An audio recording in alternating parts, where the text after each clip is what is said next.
Sylvester Matutina sebagai Ketum Solmed tidak setuju wacana Jokowi memimpin salah satu partai.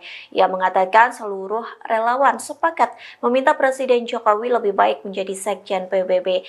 Presiden ke-7 RI Joko Widodo masuk menjadi salah satu daftar pemimpin terkorup di dunia pada tahun 2024 versi Organized Crime and Corruption Reporting Project atau OCCRP.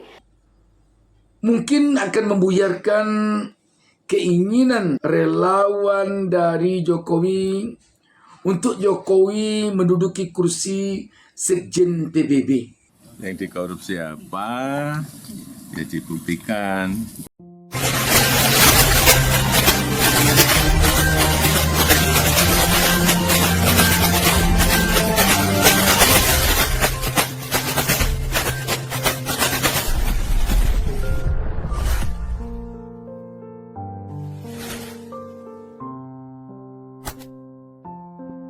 Assalamualaikum warahmatullahi wabarakatuh.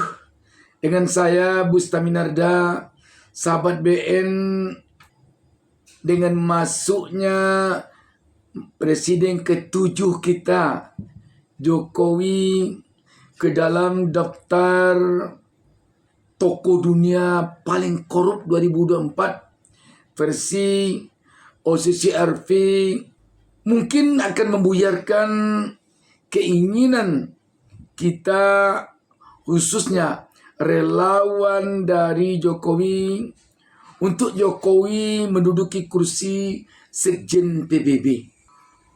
Sebab bagaimanapun besar kemungkinan rilis dari OCCRP ini berpengaruh kepada dunia. Sylvester Matutina sebagai Ketum Solmed tidak setuju wacana Jokowi memimpin salah satu partai. Ia mengatakan seluruh relawan sepakat meminta Presiden Jokowi lebih baik menjadi Sekjen PBB. Namun Sylvester mengatakan usulan tersebut masih hanya sekedar wacana dari sejumlah relawan Jokowi. Sebaliknya keputusan nantinya tetap ada di tangan Presiden Jokowi itu sendiri. Lebih lanjut, Sylvester meyakini jika nantinya Jokowi menjadi Sekjen PBB, maka akan mengharumkan nama Indonesia. Tentu saja apa yang disampaikan oleh Sylvester ini benar sekali. Kalau saja ada di antara tokoh kita di Indonesia yang menjadi Sekjen PBB, sudah barang tentu akan mengharumkan nama Indonesia di mata dunia. Namun apa hendak dikata, kabar buruk yang heboh sekarang ini tentang dinobatkannya oleh CCRP Jokowi sebagai tokoh dunia paling korup, jelas ini mengecewakan kita semua.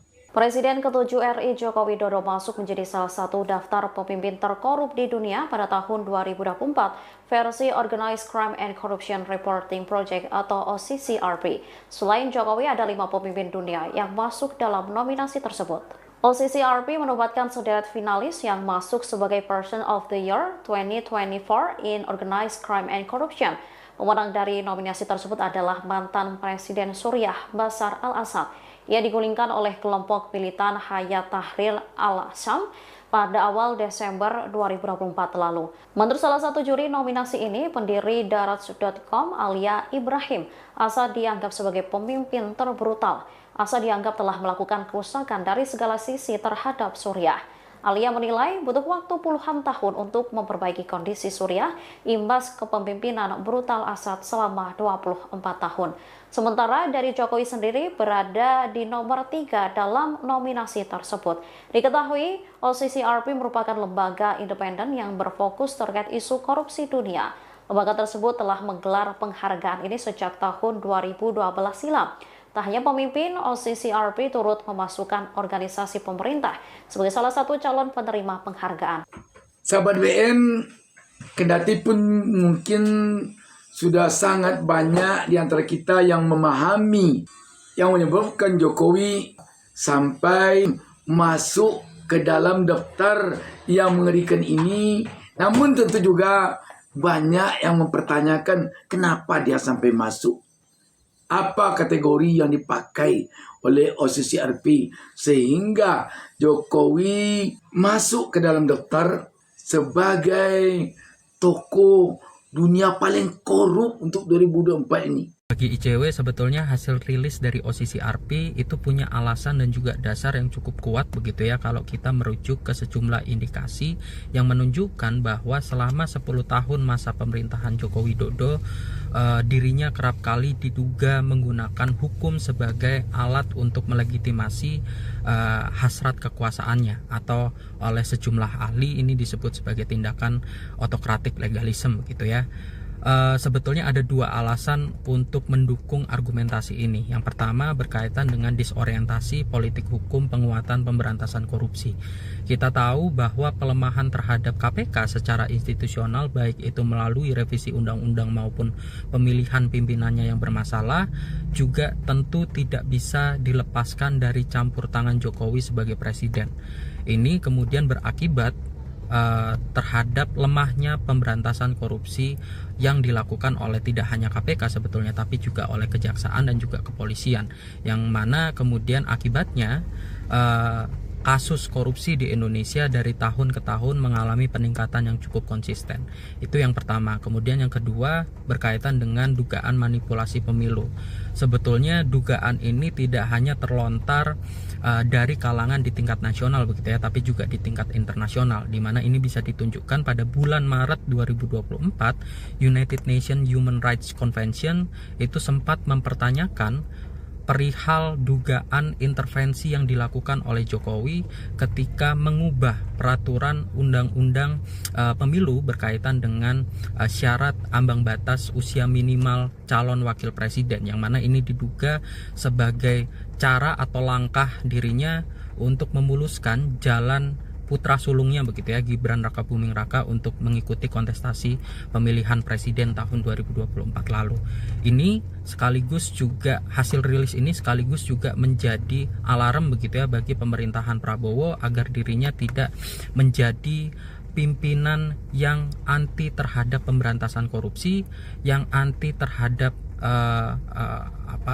upaya-upaya penegakan hukum anti korupsi. Sekaitan dengan apa yang disampaikan oleh ICW ini, sahabat MN, memang harus kita akui tentang pelemahan KPK dengan direvisinya undang-undang KPK, tentang dugaan manipulasi pemilu, apalagi kalau kita kaitkan dengan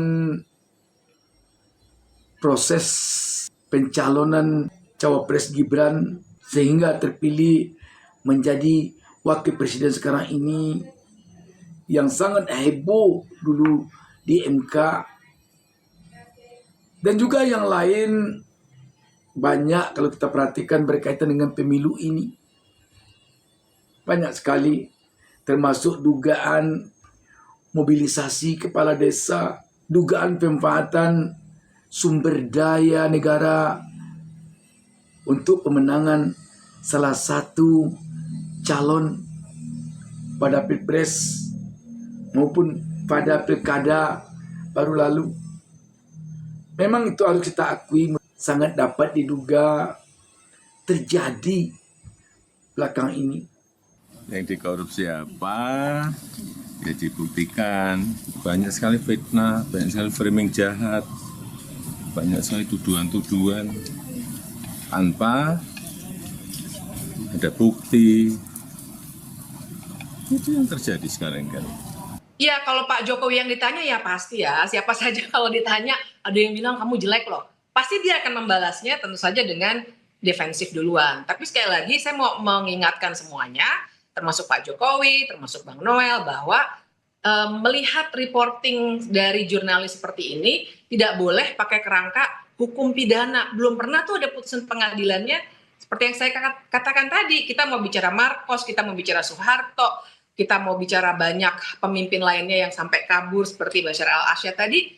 Tentu saja tidak ada putusan pengadilannya, dan itulah tugas dari jurnalis untuk melaporkan hal-hal seperti ini.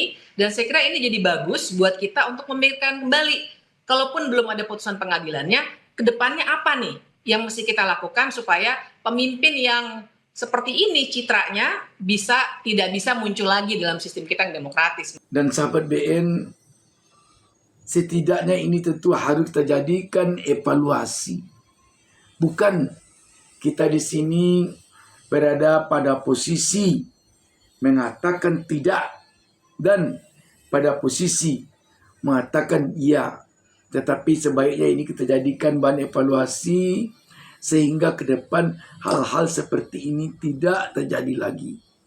Sebab kalau sempat pada Pilpres 2029 datang terjadi lagi hal seperti kemarin ini, dan pada pilkada serentak nanti terjadi juga hal seperti yang diduga terjadi pada pilkada serentak 2024 ini, yang kita khawatirkan jangan-jangan nanti ada lagi tokoh kita yang masuk ke dalam daftar yang mengerikan ini. Cukuplah sekali ini kita masuk daftar ini. Sebab jika sudah masuk ke dalam daftar ini, sulit sekali untuk memperbaiki nama kita di mata dunia. Sebab ini skopnya bukan Indonesia. Skopnya bukan provinsi. Skopnya internasional.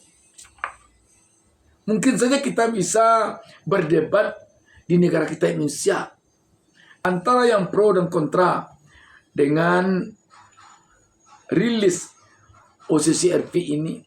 Tetapi untuk dunia, bagaimana kita bisa memperdebatkannya? Karena itu, sebaiknya ini kita jadikan evaluasi, kita jadikan untuk koreksi, kita jadikan introspeksi diri. Demikian sahabat BN, wassalamualaikum warahmatullahi wabarakatuh.